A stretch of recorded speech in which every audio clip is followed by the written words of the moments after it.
প্রিয় ভাইরা, নবী করিম সাল্লাল্লাহু আলাইহি ওয়াসাল্লাম তিনি বললেন, আমার ওই একই অবস্থা, চলো আমার সাথে। তিনজনে গিয়ে উপস্থিত হলেন হযরতে আবু আইয়ুব আনসারী রাদিয়াল্লাহু তাআলা আনহুর বাড়িতে। হযরতে আবু আইয়ুব আনসারী রাদিয়াল্লাহু তাআলা আনহু রাসূলকে, হযরত আবু বকর ওমর রাদিয়াল্লাহু তাআলা আনহুমাকে পেয়ে দারুণ ভাবে আনন্দিত হলেন। ঘরের মধ্যে প্রবেশ করে বললেন, বিবি, এমন তিনজন মেহমান পেয়েছি, আকাশের নিচে জমিনের উপরে এর থেকে সম্মানিত মেহমান আর নাই। তিনি একটি বকরি জবাহ করলেন, রান্নার ব্যবস্থা করলেন, বাগানে চলে গেলেন, কিছু খোরমা নিয়ে এলেন, নবীজিকে বললেন, আল্লাহর নবী, এই খোরমা আপনি খান। হুজুর জিজ্ঞেস করলেন, খোরমাগুলির মধ্যে পাকা, কাঁচা, আদা পাকা আছে, কোনটা খাবো? হযরত আবু আইয়ুব বলছেন, ইয়া রাসূলুল্লাহ, তিন রকমের, তিন শ্রেণীর খোরমাই আপনি খাবেন, অনুরোধ করব, কারণ এগুলি আমার বাগানের খোরমা। যেই শ্রেণীর গায়ে আপনার হাত লাগবে, আল্লাহ পাক আমার বাগানে বরকত দিয়ে দিবেন। রান্না বান্না হয়ে গেল, গোশত আর রুটি সামনে এলো। নবীজি খাওয়া শুরু করার আগে কয়েকটা রুটি আর কয়েক টুকরা গোশত একটা পোটলার মতো করে বানায়া হযরত আবু আইয়ুবের হাতে তুলে বললেন, আবু আইয়ুব, এই গোশত আর রুটি টুকরা নিয়ে যাও আমার মা ফাতেমার কাছে। গত ৩-৪ দিন হয়ে গেল, তার কিসমতে কিছু হয় নাই। নিজেরা না খেয়ে মানুষের দুয়ারে দুয়ারে খাবার পৌঁছে দিয়েছেন, মানুষ যেন কষ্ট না পায়, জনগণের খাবারের বন্দোবস্ত, পড়ার বন্দোবস্ত করেছেন। নবীজি গরিব মানুষের জন্য, মানুষের অর্থনৈতিক সমৃদ্ধির জন্য ব্যাংক তৈরি করলেন, ব্যাংকের নাম রাখলেন বাইতুল মাল। এই ব্যাংকের উদ্বোধন যেদিন করেন, বুখারী শরীফের হাদিসে এসেছে, আল্লাহর নবী উদ্বোধনী বক্তব্যে বললেন, মান তারাকা দায়নান আও দিয়ান ফালাইয়া, যদি কোন ঋণগ্রস্ত ব্যক্তি ঋণ পরিশোধ করতে না পেরে, ঋণ পরিশোধ করতে পারে নাই, এমন অবস্থায় যদি মারা যায়, তাহলে তার ঋণ পরিশোধের যদি কোনো ব্যবস্থা তার না থাকে, তাহলে তার ঋণ পরিশোধের ব্যবস্থা আর তার এতিম বাচ্চাগুলি, বিধবা স্ত্রী আর এতিম বাচ্চা আর ঋণের বোঝা সবগুলি আমি মুহাম্মদ সাল্লাল্লাহু আলাইহি ওয়াসাল্লাম আমার কাঁধে উঠায়া নিলাম। এমন রাষ্ট্র চালু হয়ে গেল, চুরি নাই, ডাকাতি নাই, জেনা নাই, ব্যভিচার নাই, হত্যা নাই, ধর্ষণ নাই, মানুষ শুধু পাইল শান্তি আর শান্তি। সুবহানাল্লাহ। এই শান্তি হলো কিভাবে? কি দিয়া হলো বলেন? জোরে বলেন, কি দিয়া হলো? কোরআন দিয়ে হয়েছে। কোরআন, এই কোরআন দিয়ে যদি রাষ্ট্র শাসিত হয়, তাহলে দেশে শান্তি অবশ্যই হবে। আমরা আশা করব বাংলাদেশে এই শান্তি হবে ইনশাআল্লাহ। বলি ইনশাআল্লাহ। মুসলমানদের উত্থান, মুসলমানদের জাগরণ আবার শুরু হবে ইনশাআল্লাহ। মুসলমান রাজমার খাচ্ছে পৃথিবীর চতুর্দিকে, চতুর্দিকে মার খাচ্ছে। আমি দেখতে পাচ্ছি, আমার ধারণা ছিল যে আফগানিস্তানে যে ঘটনা ঘটলো, এই ঘটনার দ্বারা আল্লাহ একটা কিছু করবেন, বড় রকমের কিছু আমরা দেখব, কিন্তু সেটা হলো না। কেন হলো না এটা তো আমরা বুঝবো না। ওয়াল্লাহু আ'লামু ওয়া আনতুম লা তা'লামুন। এর পেছনে কোনো পরিকল্পনা আছে, সেই পরিকল্পনাকারী কে? আল্লাহ রাব্বুল আলামিন। তিনি পরিকল্পনা করছেন। 11ই সেপ্টেম্বরে আমেরিকায় যে ঘটনা ঘটেছে, এই ঘটনা সম্পর্কে আমার সুস্পষ্ট মত হচ্ছে, যদ্দূর পড়াশোনা করেছি তাতে আমার সুস্পষ্ট মত, এই ঘটনা ঘটিয়েছে পৃথিবীর ইহুদিদের পরিচালিত মোসাদ, ইহুদিদের গোয়েন্দা বিভাগ, ইসরায়েল রাষ্ট্র, ইহুদিরাই এই ঘটনা ঘটিয়েছে। এর প্রমাণ পত্র পত্রিকায় বেরিয়েছে। টুইন টাওয়ার যারা ভাঙলো, আমরা তীব্র নিন্দা জানাই। এখানে হাজার হাজার মানুষ কাজ করে, মানুষ হিন্দু হোক, খ্রিস্টান হোক, বৌদ্ধ হোক, মানুষ মানুষই। এই হাজার হাজার মানুষকে যারা মারলো, যারা অর্থনৈতিক দিক থেকে আমেরিকাকে ক্ষতিগ্রস্ত করার জন্য চেষ্টা করলো, এভাবে আমরা তার নিন্দা করি, ঘৃণা জানাই। কিন্তু একথাও আমাদের বুঝতে হবে যে এই টুইন টাওয়ার, এই দুটি বিল্ডিং এ 50,000 লোক চাকরি করে, তার মধ্যে 4,000 ইহুদি আছে। দুনিয়াবাসী এ খবর জেনে ফেলেছে।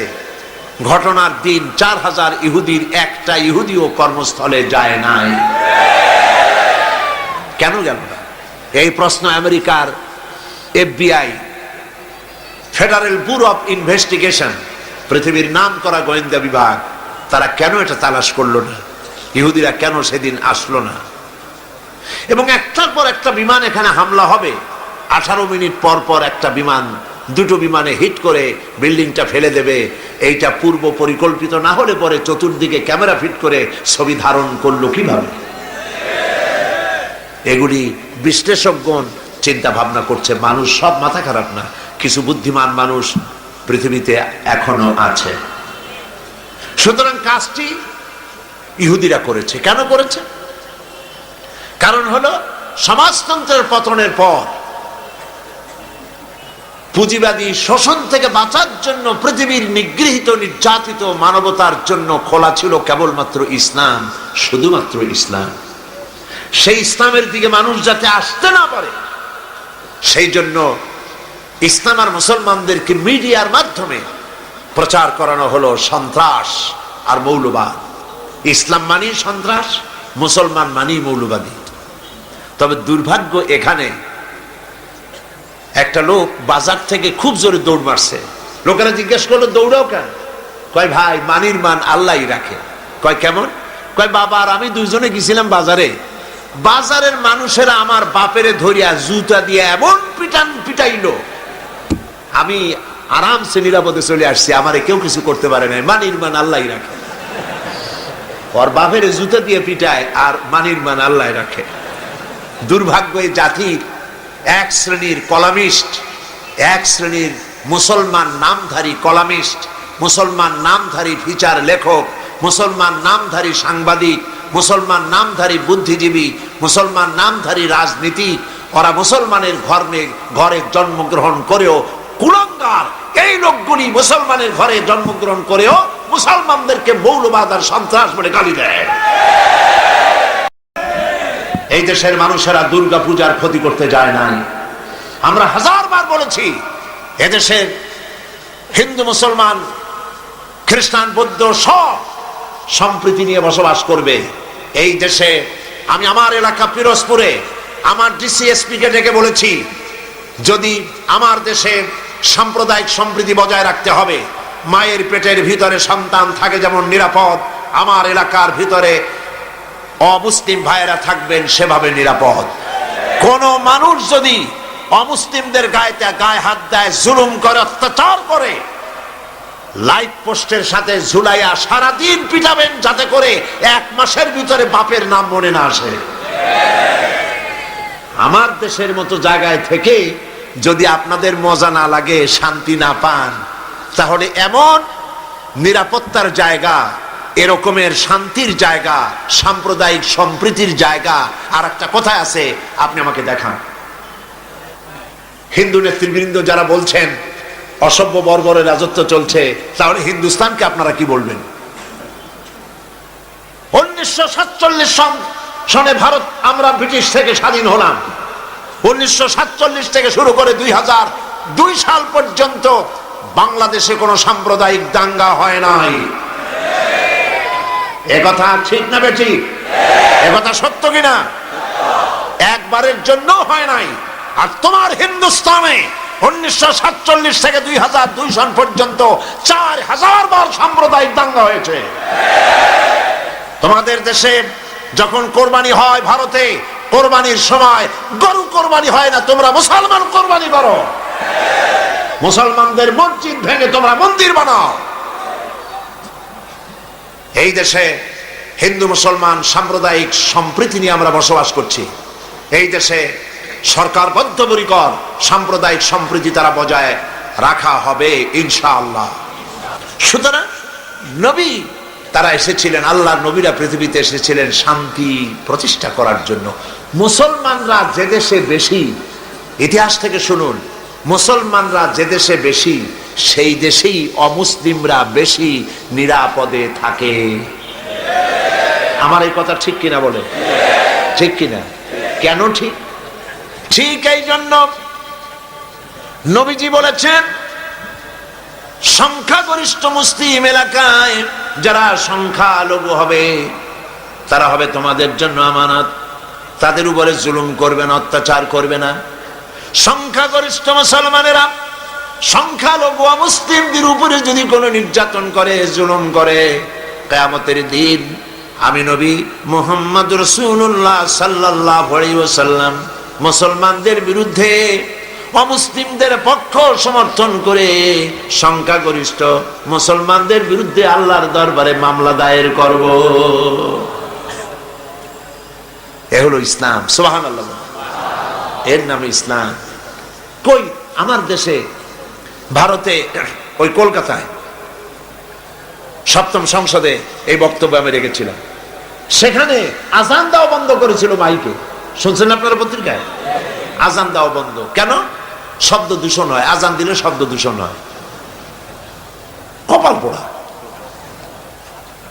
আমি পার্লামেন্টে বলছি আজানে শব্দ দূষণ হয়, সেই জন্য মাইকে আজান দেওয়া হয় না। আমার দেশে তো 1 কোটি অমুসলিম আছে। এই 1 কোটি অমুসলিমরা যখন ঢোলে বাড়ি দেয় তখন তো আমরা বলি না যে আমাদের শব্দ দূষণ হয়, আমাদের আজানের ক্ষতি হয়, আমাদের নামাজের ক্ষতি হয়। আমরা কি বলি? আমার ঢাকায়, বরিশালে, পিরোজপুরে দুর্গাপূজার সময় রাস্তা বন্ধ করে দিয়ে মাইক লাগায় গান বাজনা করা হয় 10 দিন। সিলেটে হয় না? হয় কিনা? আজানের সময় মাইক বাজায়, গান দেয়, বাজনা হয়। কোন মুসলমান গিয়ে বলছে না তোমরা বাজাইতে পারবে না? বলেন? বলেছে? এর থেকে শান্তির জায়গা কোথাও আছে? আমি স্পষ্ট করে বলতে চাই, পৃথিবীতে বাংলাদেশের মতো সাম্প্রদায়িক সম্প্রীতির দেশ আর নাই। অরাজকতা সৃষ্টি করার জন্য তারা এই সমস্ত নেতৃবৃন্দকে সামনে এনে আজে বাজে কথা বলে বাংলাদেশের সাম্প্রদায়িক সম্প্রীতি বিনষ্ট করে বিশ্বের দরবারে বাংলাদেশের মর্যাদা ক্ষুণ্ণ করতে চায়, কিন্তু এই চেষ্টা তাদের ব্যর্থ হতে বাধ্য।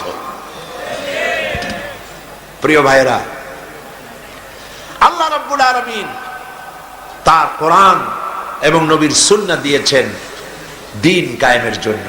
সেই দিন যাতে কায়েম না হতে পারে সেই জন্য মৌলবাদ বলা হয়। আমি কত পয়েন্ট ভুলি নেই। আফগানিস্তানের এই ঘটনা কেন ঘটলো সেই কথাই তো বলতেছিলাম। ওইখান থেকে ঢোলের বাড়ি পর্যন্ত আসছে, এখন আবার চলেন সেখানে। ওরা নির্বিচারে একটা দেশ শেষ করে দিল। আমি যতটুকু বুঝেছি ওদের আসল টার্গেট ওসামা বিন লাদেন নয়, ওদের আসল টার্গেট হচ্ছে ইসলাম, ইসলামী আন্দোলন এবং মধ্য এশিয়ার তেল সম্পদ আসল টার্গেট। কিন্তু আল্লাহ পাকের চাইতে শক্তিশালী পৃথিবীতে আকাশেও কেউ নাই, জমিনেও কেউ নাই। তুমি যত বুদ্ধি করবা, যতই শক্তি ক্ষমতা দেখাবা, আল্লাহ পাকের সামনে কিছুই কুলাবে না। ঘটনা অন্যরকম ঘটতেছে, অন্যরকম ঘটতেছে। কিরকম? আমেরিকা বিশাল দেশ। আমি আমেরিকার 22টা স্টেট সফর করেছি। বিশাল দেশ। কয়েকটা দেশ নিয়ে একটা মহাদেশ হয়, আর আস্থা আমেরিকা একটা মহাদেশ নিয়ে একটা দেশ। আমি আমাদের দেশটা কটটুক দেখেন। ঢাকা থেকে যদি F-28 বিমানে করে যদি আপনি বাংলাদেশ থেকে রওনা করেন, দেশ ছাড়তে চান, আধা ঘন্টা কি 35 মিনিট সময় লাগবে। ডিসি ট্রেনে যদি ওঠেন তাহলে 20 মিনিটের মধ্যে বা আধা ঘন্টার কাছাকাছি সময় দেশ শেষ হয়ে যাবে। যদি আপনি ফাইটারে ওঠেন মাত্র 9 থেকে 11 মিনিটের মধ্যে বাংলাদেশ শেষ হয়ে যাবে। এই হলো আমার দেশ। আমেরিকা একটা দেশ। নিউ ইয়র্ক থেকে প্লেনে চড়েছি ক্যালিফোর্নিয়া যাওয়ার জন্য 7 ঘন্টা সময় লেগেছে। একটা দেশ, একদিকে আটলান্টিক মহাসাগর আর একদিকে প্রশান্ত মহাসাগর, কি বিশাল দেশ। এই দেশের মানুষগুলি সব বেকুব নয়, পাগল নয়। আফগান নিরীহ এই মুসলমানদের উপরে, দেশগুলির উপরে আক্রমণ এবং একটার পর একটা দেশের উপরে আক্রমণ করার পরিকল্পনা দেখে সেখানকার লোকেরা চিন্তা ভাবনা করছে, কেন মুসলমানদের উপরে আক্রমণ হচ্ছে, বিষয়টা কি, এরা কি মৌলবাদ, কি সন্ত্রাস, টেররিস্ট শুধু মুসলমান, শুধু ইসলাম, আর কিছু নাই পৃথিবীতে, কেন, কারণটা কি? তারা খোঁজ করা শুরু করেছে, ইসলাম জানার চেষ্টা করছে। আমাদের কাছে রিপোর্ট এসেছে, ইসলামী বইপত্র, কোরআন শরীফ আর ইসলামী বইপত্র আমেরিকায় দেধারসে বিক্রি হচ্ছে, আগের তুলনায় 50 গুণ বিক্রি বেশি হচ্ছে। এবং 11ই সেপ্টেম্বরের ঘটনার পর থেকে নিয়ে এই পর্যন্ত আমেরিকান খ্রিস্টান মুসলমানদের ইসলাম গ্রহণ করার হার 4 গুণ বেড়ে গেছে। ঠেকাবে কি করে? আল্লাহর নূর, ঠেকাবার উপায় নাই। আবু জাহেল তো চাইছিল মক্কা শরীফেই মুহাম্মদ সাল্লাল্লাহু আলাইহি ওয়াসাল্লামকে ঠেকায় দেবে, পারছে? আল্লামা ইকবাল বলেছেন, মাগরিব কি ওয়াদিও মে गूंजी अदा हमारी, मगरिब की वादियों में गूंजी अदा हमारी, थमथा न था किसी से सैल रवा हमारा। প্রাচ্য এবং প্রতীচ্য, পাহাড় এবং পর্বতে, ইথার এবং বাতাসে রণিত, অনুরণিত, ধ্বনিত, প্রতিধ্বনিত হয়ে বিশ্বের চতুর্দিকে ছড়ায় পড়বে আমার আজানের আওয়াজ, কেউ ঠেকাতে পারবে না। ইসলাম বিশ্বের চতুর্দিকে ছড়িয়ে পড়বে, ঠেকাবার উপায় নাই। কয়জন মারবা? এখন পৃথিবীতে 140 কোটি মুসলমান, 140 কোটি মুসলমান, কতগুলি মারবা? তোমরা বললে ডাইরেক্ট জাহান্নাম, আর আমরা ইসলাম প্রতিষ্ঠার রাস্তায় যদি মৃত্যু হয়, শাহাদাত, ডাইরেক্ট আল্লাহর জান্নাত। তোমাদের বেঁচে থাকাও বরবাদ, মরে যাওয়াও বরবাদ। আর ইসলামের পথে যারা, তাদের বাঁচাও আল্লাহ পাকের রহমত, আর মরে যাওয়াও রহমত। সেই জন্যে ইসলামের পক্ষে আজ সারা বিশ্ব ইসলামের বিপক্ষে কাজ করছে, আর মুসলমানদেরকে এই সময় ইসলামের পক্ষে টিকে থাকতে হবে, ইসলামকে জানতে হবে, বুঝতে হবে, ইসলামের উপরে টিকে থাকতে হবে। তাহলেই আমাদের বিজয় অতি সন্নিকট। আমার তো মনে হয় আর বেশি দেরি লাগবে না, ইসলামের বিজয়ের একটা সময় এসে গেছে ইনশাআল্লাহ। মায়ের যখন প্রসব যন্ত্রণা শুরু হয়, তখন বোঝা যায় বাচ্চা হইতে আর সময় লাগবে না, ঠিক কিনা? ঠিক কিনা? আজ পৃথিবীর প্রসব যন্ত্রণা শুরু হয়েছে, তাম পৃথিবীর চতুর্দিকে মুসলমানদের উপরে জুলুম অত্যাচার শুরু হয়েছে। এই জুলুম অত্যাচারের মধ্য দিয়ে আগামীকাল যে সূর্য উদিত হবে, সেই সূর্য হবে ইসলামের জন্য, আল্লাহর দ্বীনের জন্য, মুসলমানদের জন্যই সেটা হবে। তামাম পৃথিবীর বুকে আল্লাহর দেওয়া বিধান ও কোরআনের রায় কায়েম হওয়ার জন্য সময় আর বেশি দূরে নয়। এজন্য মুসলমানদেরকে ঐক্যবদ্ধ হয়ে নবীর পথ ধরতে হবে, নবীর রাস্তা ধরতে হবে। আল্লাহ পাক নবীকে যে উদ্দেশ্যে পাঠাইছেন, কোরআন যে উদ্দেশ্যে নাজিল করেছেন, সেই উদ্দেশ্য ধরে আমরা যদি জীবন চালাতে পারি, আল্লাহর রহমত আমরা লাভ করতে পারবো। আল্লাহ পাক আমাদেরকে, আল্লাহ পাক বলেছেন কোরআনে কারীমের মধ্যে, ওয়া কানা হাক্কান আলাইনা নাসরুল মুমিনিন। আল্লাহ রাব্বুল আলামিন বলেন, মুমিনদেরকে সাহায্য করা আমি আল্লাহর জন্য ওয়াজিব। সুবহানাল্লাহ বলেন, মুমিনদেরকে সাহায্য করা আমি আল্লাহর জন্য ওয়াজিব। মুসলমান বেশি হওয়া লাগবে, সৈন্য সংখ্যা বেশি হতে হবে, অস্ত্র বেশি হতে হবে। আল্লাহ পাক এগুলি বলেননি। অস্ত্র লাগবে, এটা ঠিক, অস্ত্র লাগবে। কিসের জন্য? দিন প্রতিষ্ঠার জন্য। কেউ যদি আমাদের মারে, তাহলে আমরা তো আর বসে বসে আঙ্গুল চুষতে পারবো না, কি বলেন, ঠিক কিনা? এই জন্য জিহাদে আল্লাহর মদদ পাওয়া যায়। মুসলমানেরা আল্লাহর দেওয়া বিধান কায়েমের জন্য যদি চেষ্টা চালায়, আল্লাহ পাক বলেছেন ওয়ালা তাহিনু ওয়ালা তাহজানু ওয়া আনতুমুল আলাউনা ইন কুনতুম মুমিনিন। কোনো ভয় নাই, কোনো চিন্তা নাই, যদি মুমিন হও আমি আল্লাহ তোমাদেরকে জয়ী করব। সুবহানাল্লাহ। 10 জন সূরা আনফাল আল্লাহ পাক বলেছেন 10 জন ইমানদার সাবের মুত্তাকি যদি হও 100-র উপরে বিজয়ী করব। সুবহানাল্লাহ কবেন না? 100 যদি হও ইমানদার সাবের মুত্তাকি 1000 কাফেরের উপর বিজয়ী করব। সুবহানাল্লাহ। আল্লাহ পাক আজও তার রহমত নিয়ে আসেন আমরা যদি মুমিন হই। বদরের মাঠে জিহাদের ময়দানে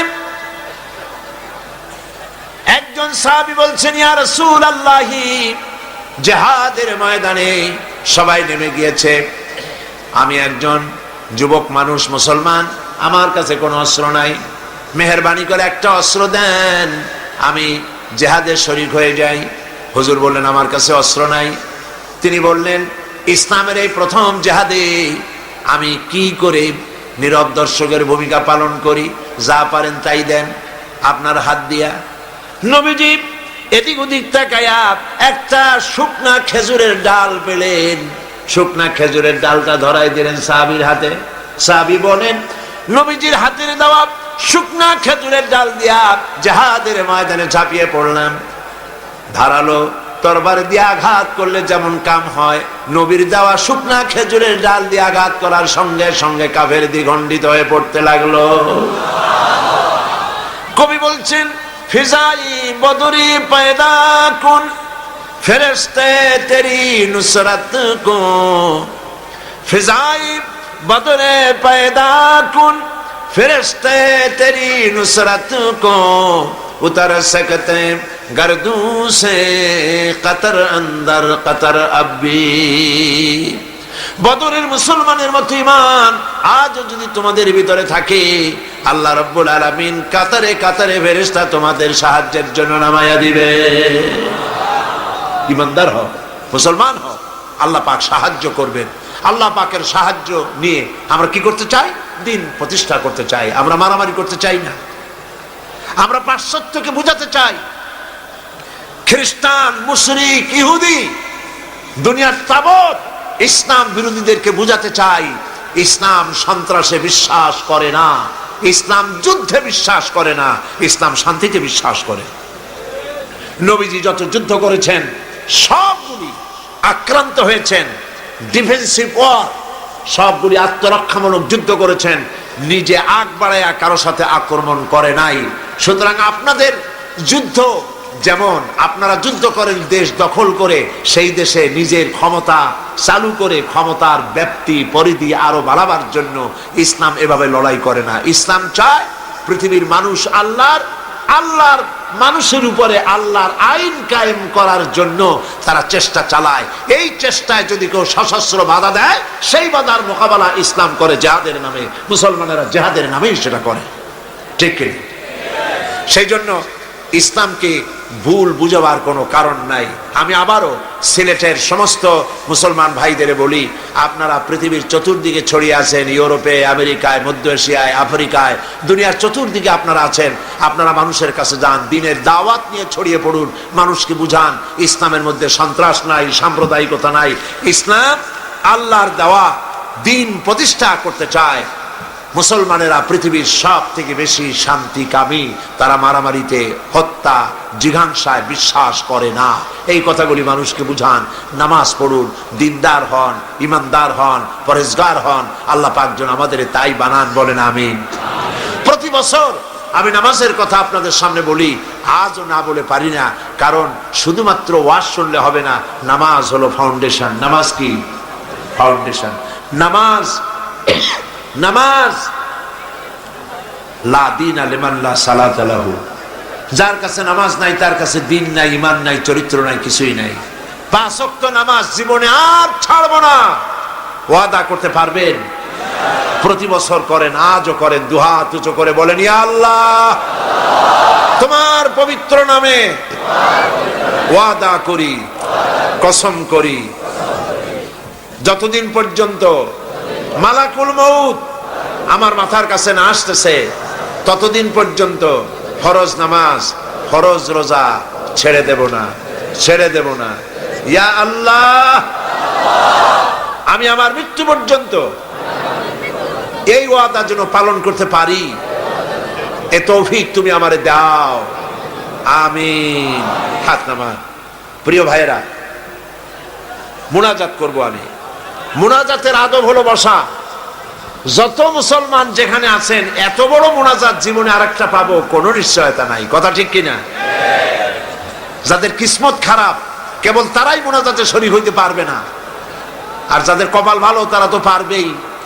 রাস্তা বন্ধ করে দিন, যারা রাস্তায় দাঁড়াইছিলেন এতক্ষণ রাস্তায় বসে পড়েন, রাস্তায়, গাছে, ছাদে, যিনি যেখানে আছেন সব বসে যাবেন। আল্লাহুম্মা আমিন। রব্বানা যালামনা আনফুসানা ওয়া ইন লাম তাগফির লানা ওয়া তারহামনা লানাকুনান্না মিনাল খাসিরিন।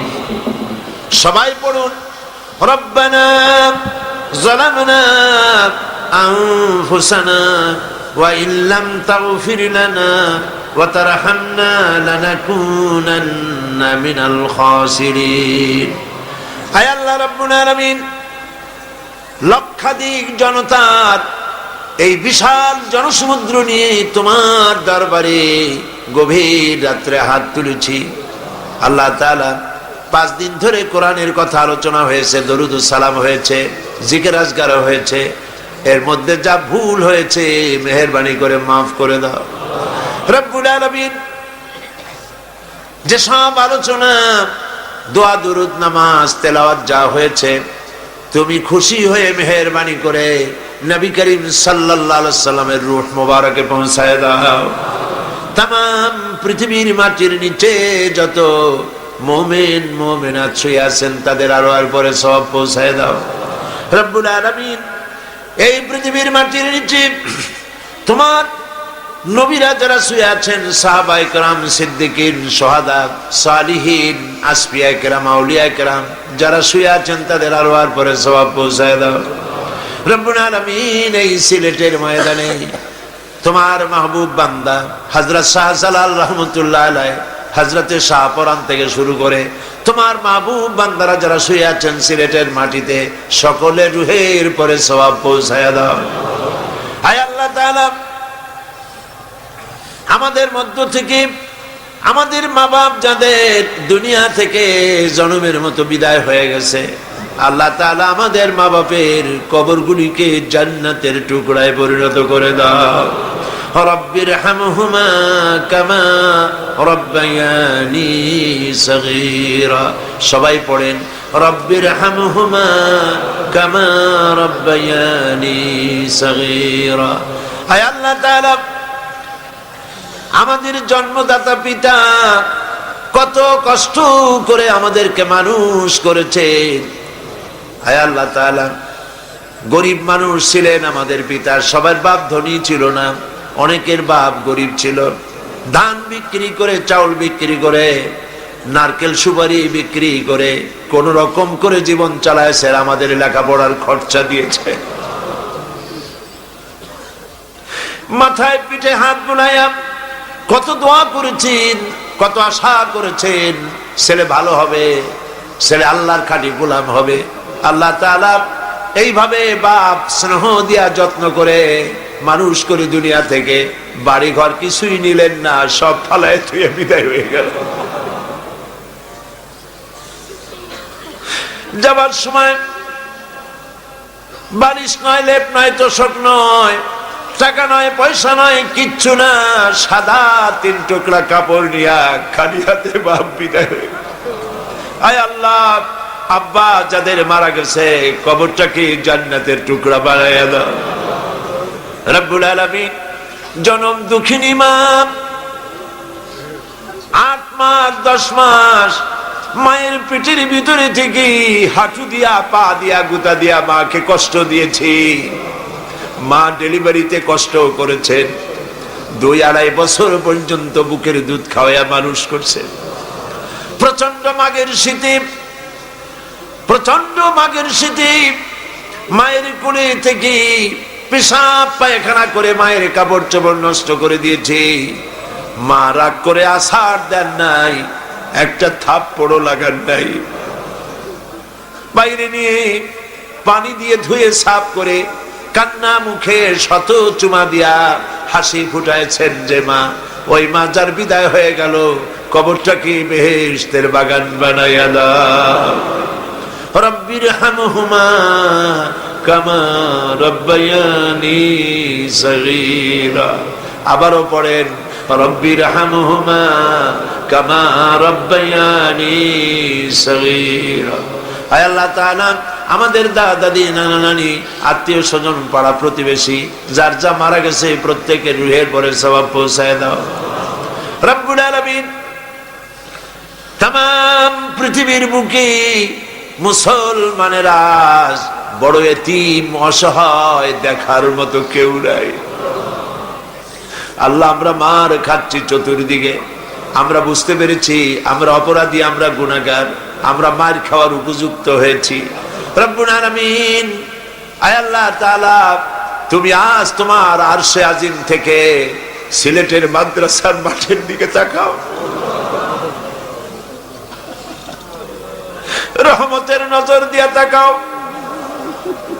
আরশে আজিম থেকে রহমতের নজরে তাকায়া দেখো সিলেটে তোমার বান্দা বান্দিরা কিভাবে কাঁদতেছে।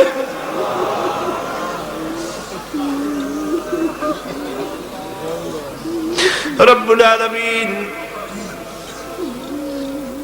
শয়তানের ওয়াসওয়াসায় পড়ে আমরা গুনাহ করেছি, আজকে বিনীতভাবে ক্ষমা চাই, মাফ করে দাও। তোমার নবী বলেছেন গুনাহ করে যে তওবা করে সে যেন কোনো গুনাহই করে নাই। আল্লাহ, আমাদের ভুলগুলি স্বীকার করতেছি, বয়সের দোষে, শয়তানের দোষে, শয়তানের প্ররোচনায় পড়ে যা করছি, তোমার কাছে মাথা নিচু করে গোলামের মতো মাপ চাই, দয়া করে আমাদের মাফ করে দাও। রব্বুল আলামিন, মা বোনেরা কষ্ট করে এসেছেন, আল্লাহ তাআলা সিলেটের মা বোনদের উপরে রহমত নাজিল করো, নিঃসন্তানীকে সন্তান দিয়ে দাও। স্বামী স্ত্রীর মধ্যে মনোমালিন্য থাকলে আল্লাহ মহব্বত পয়দা করে দাও। আল্লাহ, রোগ ব্যাধি বিমার আজার যা আছে আল্লাহ তুমি মাফ করে দাও। রব্বুল আলামিন, এই লাখো জনতা নিয়ে হাত উঠাইছি, আল্লাহ খালি হাতে ফেরত দিও না। আল্লাহুম্মা লা তারুদ্দানা খাইবিন, আল্লাহুম্মা লা তারুদ্দানা খাইবিন, আল্লাহুম্মা লা তারুদ্দানা খাইবিন। আল্লাহ, একেবারে কিছু না দিয়ে খালি হাতে ফেরত দিও না। কান্দেন ভাইয়ের, আল্লাহর কাছে কান্দেন, আল্লাহ একেবারে কিছু না দিয়ে খালি হাতে ফিরাই দিও না। আল্লাহ,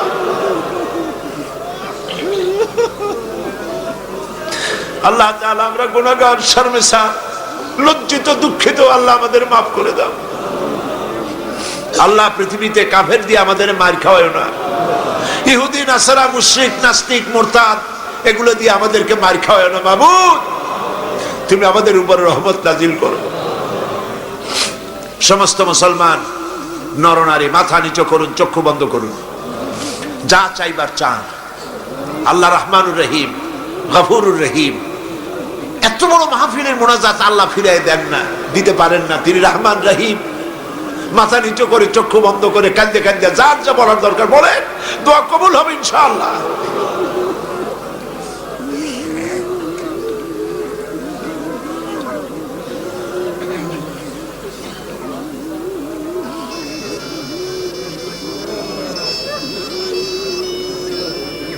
আল্লাহ, তুমি আমাদের কান্না শোনো, তুমি আমাদের ডাক শোনো, তুমি আমাদেরকে ক্ষমা করো। আমাদের বিবি বাল বাচ্চা যা বানাইছো সবগুলিকে দিনদার, ইমানদার, নামাজি বানাও, পরেশগার বানাও। আরেকটি দোয়া করি তোমার দরবারে, কিয়ামতের দিন যেদিন পায়ের নিচে হবে তামার মতো মাটি, মাথার উপরে প্রকাণ্ড সূর্যের কিরণ হবে, গুনাহগারের মাথার মগজ গলে গলে নাক কান দিয়ে বেয়ে পড়তে লাগবে, জিহ্বাটা কুকুরের মতো ঝুলে নাভিস্থল পর্যন্ত পড়ে যাবে, ময়দানে সাড়া পড়বে পানি পানি বলে। আয় আল্লাহ, ওই দিনে তোমার হাবিবের হাতের কাউসারের পেয়ালা আমাদের নসিব করে দিও। রব্বুল আলামিন যত লোক হাত তুলেছে আল্লাহ সকলকে, আমাদের সকলকে তোমার মকবুল বান্দাদের মধ্যে শামিল করে নিও। আয় আল্লাহ, হজের মৌসুম এবছর নানান রকমের কারণে হজের ব্যাপারে অনেকের অনিশ্চয়তা দেখা দিয়েছে। আল্লাহ তাআলা তুমি দয়া করে পথটা আসান করে দাও। যারাই হজের নিয়ত করেছেন, টাকা জমা দিয়েছেন, যাওয়ার ইচ্ছা পোষণ করেছেন, সমস্ত বান্দা বান্দীদের হজে যাওয়া আসান করে দাও। হাজ্জাম মাবরুর, সাইয়াম মাশকুর, জামবাম মাগফুর নসিব করে দাও। আল্লাহ তাআলা যারা নিয়ত করেছেন, টাকা জমা দিয়েছেন, একজনের যেন মাহরুম না হয়। আল্লাহ তুমি দয়া করে সকলের হজের ব্যবস্থা করে দিও। আল্লাহ তাআলা সিলেটে লক্ষ লক্ষ ভাই বোনেরা বিদেশে থাকেন, আল্লাহ তাআলা সবসময় দেশে আসতে পারেন না, তাদেরকে বিদেশে আল্লাহ পাক তুমি হেফাজতে রাখো। আল্লাহ পাক তাদেরকে আরামে রাখো, শান্তিতে রাখো, ঈমানের সাথে তাদেরকে রাখো। আল্লাহ তাআলা এই সিলেটে যারা বসবাস করেন, আল্লাহ তাদেরকে শান্তি দাও, সমৃদ্ধি দাও, তাদের প্রতি তুমি রহমত নাজিল করো। আল্লাহ তাআলা সিলেটকে বাংলাদেশের মধ্যে আদর্শ ইসলামী জেলায় তুমি পরিণত করে দাও।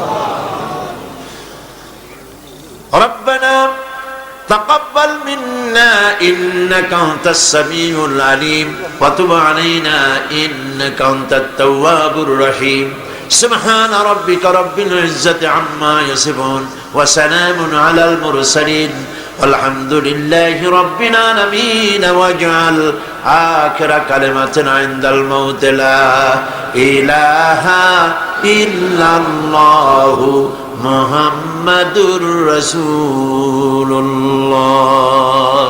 আসসালামু আলাইকুম।